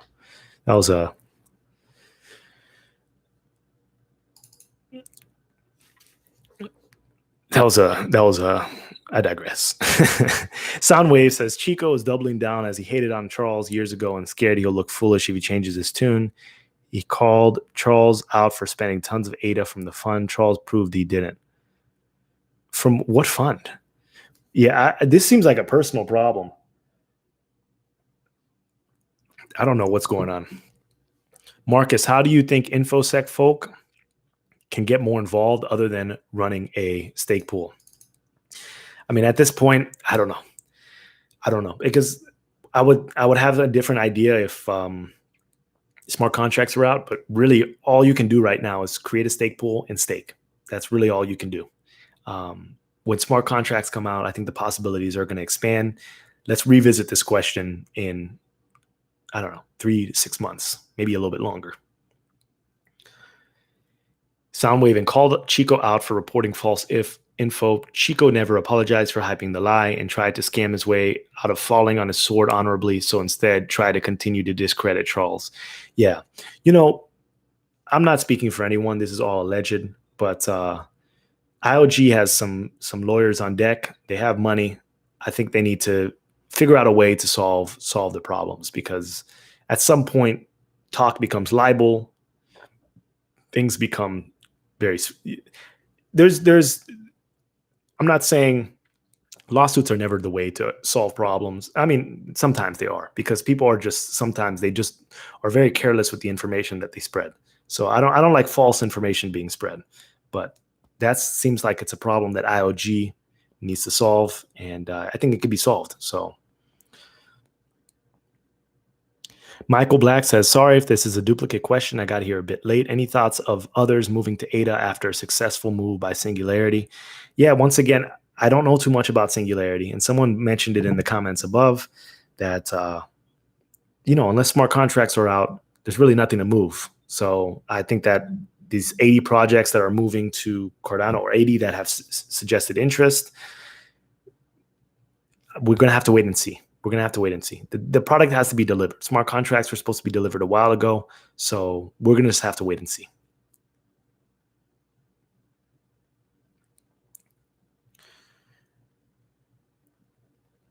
Crypto Simp Swag Stake Pool says, good point. I remember you mentioning the microloans piece with Nicolas from Emergo. Yes. I did mention it there. I was heated in that interview.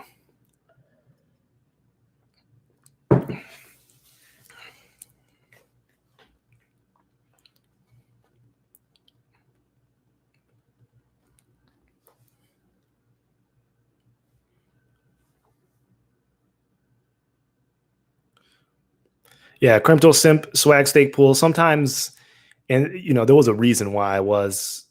Some of the stuff that says behind the scenes is just, it could just whoosh. I sometimes I just need to level down, but I follow my own path. I try to do my own thing, try to go my own lane. I really don't try to step on anyone's shoes, and you don't have to respect me, but at the end of the day, I don't tolerate disrespect. And these are not fighting words or anything like that. I don't bother anyone. I don't want anyone bothering me. Could you provide a link to the proposals? So let me see.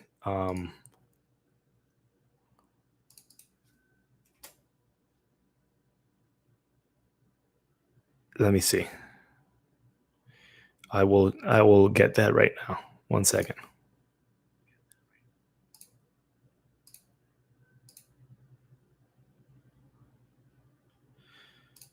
Let's see.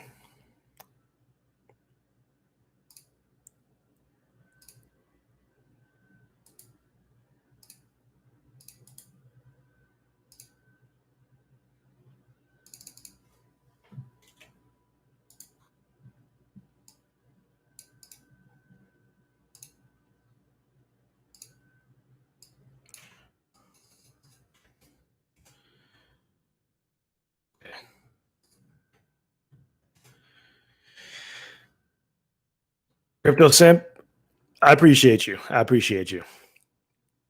provided the link, cardano.ideascale.com.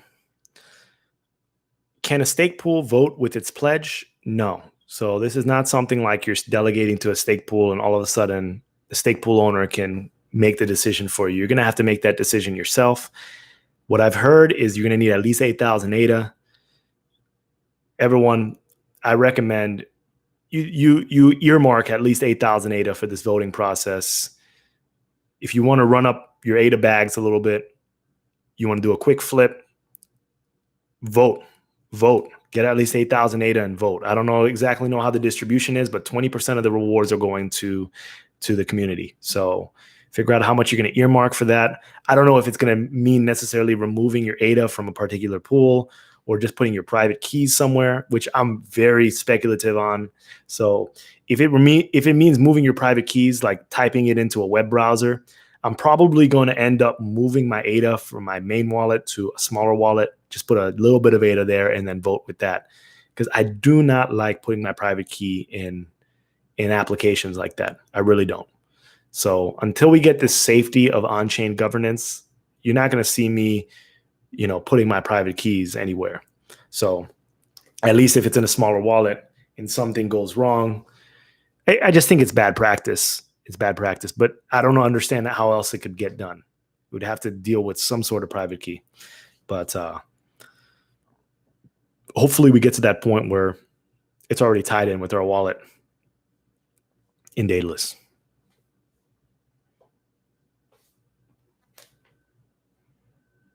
Yeah, Rudy, the account, you can create it for free.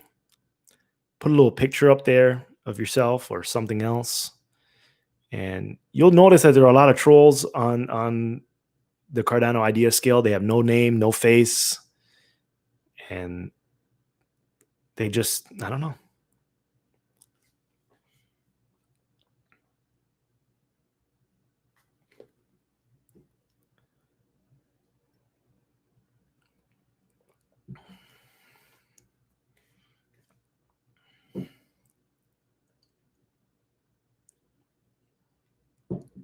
The challenge for the Catalyst Fund was, how do we encourage developers and entrepreneurs to build businesses and applications on top of Cardano in the next 6 months? And the Cardano effect has had nothing but developers, entrepreneurs pitching their ideas and pitching what they're working on for the past couple of years. Some of you have been first introduced to these people on the Cardano Effect podcast and have gone on to do some really cool things. So what is our role for this? It's to provide the platform so we can encourage developers and entrepreneurs to build businesses, to pitch their ideas. I was looking at the engagement when we were doing our last Gauntlet series, and people were enjoying it. People were enjoying listening, and they had a lot of comments to say. I mean, the craziest comment was when I was looking live. Oh, I like the show, but we don't need to fund podcasts. We need to fund developers. And then started saying some good things about the developers that were actually presenting. So, I mean, how else would you get the ideas presented to you? Because you obviously find some value in seeing it in video form, having the people actually talk, but at the same time, the funding is no go.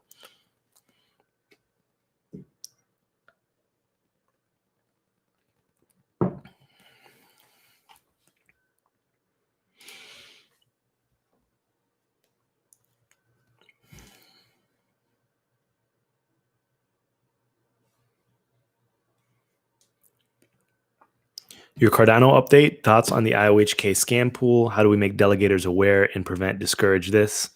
Well, first of all, guys and girls, I'm going to say this, and I don't want to be mean to you if this is your case, and please don't take this as disrespect. But if you were delegating to IOHK or IOG or Mergo pools to start off with, you already lost. I'm sorry to say that.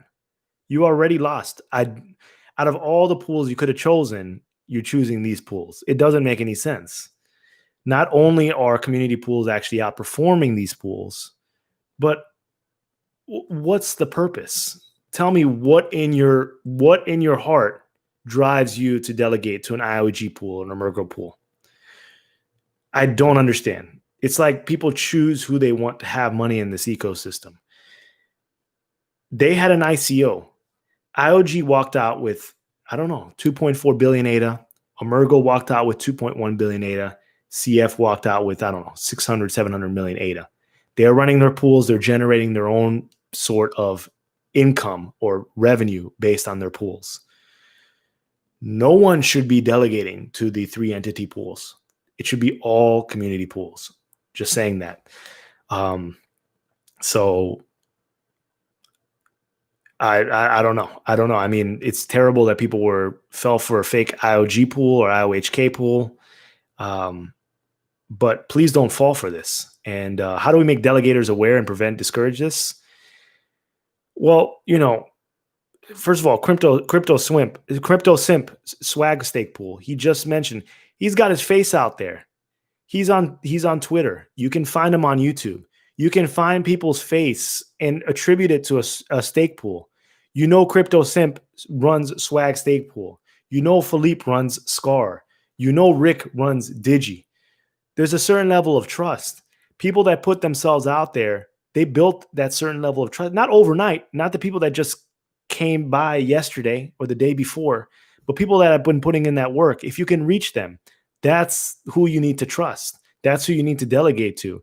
Even if that means foregoing 1/100th of a percentage point of staking rewards or 1/10 of a percentage point in staking rewards, that you can stick with this pool and they're going to be reliable for a long period of time. You really do. because that's what they want to do. That's what they like to do. So delegate to pools that actually put themselves out there. It is, I mean, when you purchase a product online, there's a reason why you go to Amazon.com. There's a reason why you go to Walmart.com or Target.com. You don't go to abcstore.com that just opened up yesterday. They have built no trust. You don't know who they are. Certain stores that have brick and mortar locations, or you can type in who runs this store, how many employees are in the store, this and that. If you've seen it, then believe it. There are a ton of small businesses, small mom and pop steak pools that you can support. And mine is not the only one. So before you think about delegating to a steak pool, think about that. I really don't think I think IOG needs to focus on getting smart contracts out. This whole idea of creating another system to warn people of fake IOHK or IOG pools, it's a waste of time, waste of resources, waste of money to me. People need to really figure this out. If you were delegating an IOG or a Mergo to start off with, I feel like you're already getting kind of scammed. I'm just going to put it out there because they have their own ADA. They're generating their own rewards. They really don't need your funding, your additional funding. I'm keeping it honest with you. They're killing it. They're killing it, and they're going to continue to kill it. So let them focus on their wallets and support the community pools.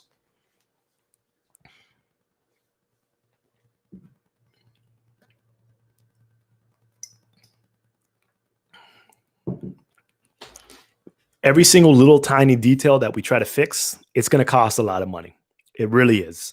And I don't know what the float is on IOG, but IOG has a lot of employees. They are burning through cash. They burn through cash, and they have a lot of cash to burn through. But there's no reason to burn any additional cash right now for features that are really tertiary to our goals. Our goals are to try to get smart contracts out immediately. We need to get Voltaire out as quickly as possible. That's what it's about. All the little minutia, all the little bugs here, little add-ons here. You have a little problem with your dataless wallet. It can wait. Multi-delegation to multiple different pools, it should come as soon as possible. But if they need to put priority on smart contracts, then go for that. Go for that. That's what we need.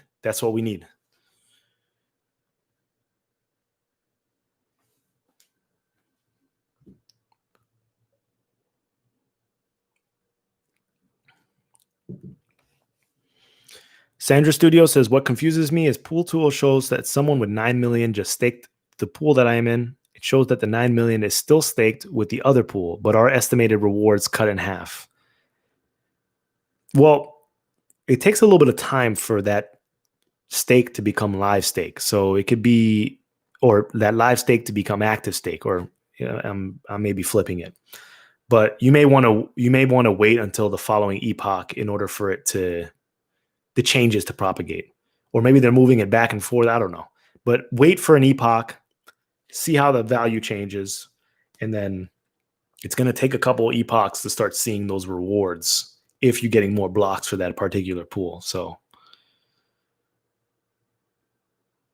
yeah, Soundwave is a great point about wallet delegation and priorities versus little things. Yeah. I mean, right now, guys and girls, we don't need to be picking up pennies. I mean, the dollar is in front of our face. So we need to allocate our time. Sure, it's not going to be perfect, but let's get it out there. The big things need to get done. Daylist 2.3, wonderful. Automatic updates, it's fine. That's wonderful. But I don't really care at this point. I really don't care. I want to see smart contracts. Automatic, whether there were manual updates for right now or automatic updates, didn't change my life that much. I did not open my Daylist wallet and see any new functionality other than that back-end stuff. And it's wonderful. But if too much time and resources are being put into that, then it needs to be redirected into smart contracts. Because that's what I want to see. I want to open up Daylist and see that, there are some more tokens in there, or there this and that. That's what I want to see. All the little stuff can be finished at the end. It really can. When Samsung sends you a phone, a Galaxy, or you get your new iPhone, the majority of the phone is already built. All the future, the clock didn't work right and stuff like that. It gets fixed in future patches and updates. But the main part of the phone needs to be fixed. Sandra Studio says, if their person's 9 million is locked up in another pool, how is it already affecting my pool? I'm not 100% sure. I'm not 100% sure. I don't know what you're referring to, so you may just want to wait until the next epoch, see if things clear up. If not, I don't 100% follow where you're going. I apologize.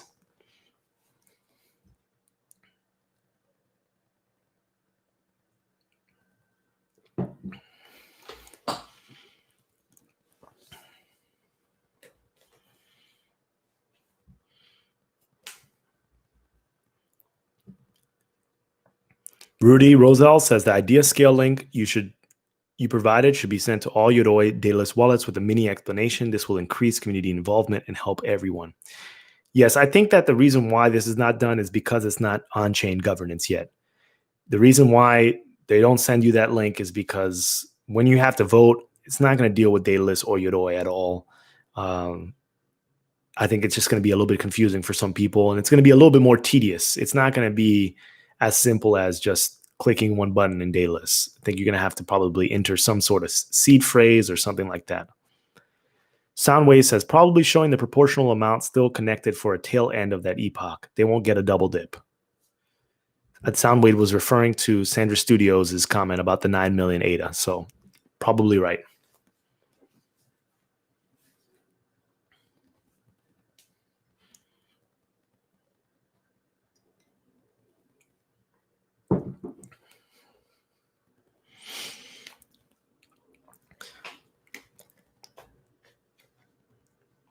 Crypto Simp Swag Stake Pool says thoughts on Spokra. I don't have too many thoughts at the moment. I'm not 100% sure everything that they're fighting for. I'm not part of Spokra. I don't. I think that it would be good to have to talk to them and see exactly what their positions are and what's going on and what the purpose is. And this community can be extremely toxic. So there's some people have ulterior motives. They really do have ulterior motives. And like I said before, I feel like there's a lot of hate between stake pool operators, between certain successful ones and certain ones that are not as successful. So I don't know if there's an effort to maybe dissuade those from that are have a successful business model to stop running that particular model. But I don't want to speak too soon because I don't have anything solidified. But I'm not part of Spokra, but it would be interesting to hear their take and what they're working on.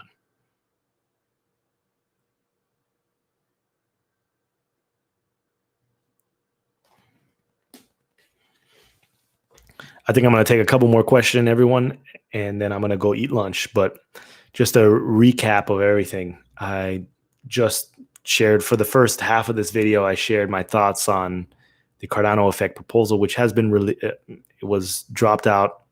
I mean, we rescinded it on the 4th, so on Sunday. We're going to resubmit at a later time. Some of my thoughts about the community engagement, and I really don't understand why people were making it such a big deal. The amount that we're asking for, we're trying to run a business, and I really didn't see any issue with it. So, but voice your opinions, voice your concerns, voice your doubts. But I think there's a respectful way to say it, and you don't have to vote for it. It's fine. Kurgan, I'm doing well. How are you doing? Crypto Simp Swag Stake Pool, it says Spokra should be on the show because I think they're not entirely understood by the masses. Agreed. I think did their voting finish already? Because I think I talked to Rick briefly about that. Once they have their council in effect in place, then we know exactly who to talk to.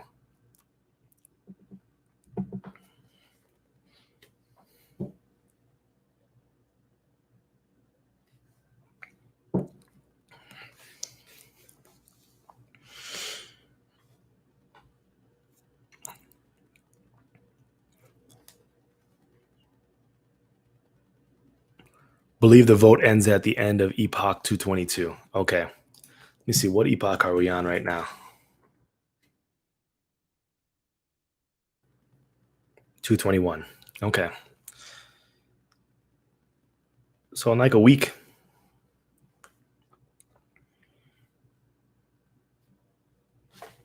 All right, everyone. I think questions are dying out. So I think I'm going to sign out. Almost 2 hours. But those are my thoughts. Completely raw. I didn't script it. Just come straight from the heart. And I appreciate all the support. I really do. Appreciate each and every one of you. And if you don't support it, it's fine. Just be respectful about it. And I hope everyone has a wonderful week, wonderful day. We have an episode that we're filming tomorrow morning that Rick and I are waking up for. Well, I'm waking up. Rick is staying up late. And then we're also going to have the second episode of the Gauntlet on Saturday. We've already chosen the 3 proposals. I don't want to announce them now just in case last minute backouts. So, tune in on Saturday morning. I think it's going to be Saturday morning because we have people from different time zones. So appreciate everyone. And until the next live stream, I'll try to do this again. All right. Rudy, Crypto Simp, Kurgan, thank you. All right. Later, everyone.